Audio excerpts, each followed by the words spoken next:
parliament eri mu kuggalawo egenda mugireetera okuyisa etteeka si eggulu entulo lwasembye nayo eri mu kuggalawo egenda wakati okulayira kwe kudda mu nnaku bbiri okuva eri mu kuggalawo parliament eggalawo egenda lwaki ogiwa etteeka rather ogiwa biiru eyeetaaga otwala emyaka ng'ebiri nga yeetegerezebwa because the contents in the bill nzibu esooka bagala goba ba outsiders ba foreigners abagwira mu government policies and programs. They are targeting foreigners okwesonyiwa government policies and programs.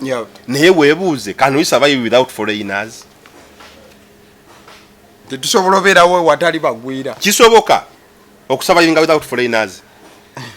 Gobadde okimanyi nti at least 70% of the things that are done in our country because esibwa sente engwira bazituwola buwozi. Ekyo ne mu budget kirabwako. Kati gwe olaba kirabika ekyo. Gw'ogamba otya nti ogenda kujjawo omuntu akuyamba. Ogenda kwetemako emikono owaase eki. Onoovuga otemera emikono ogitemyeko. How are you going to drive when you have cut off your hands? Ogoba omugwira.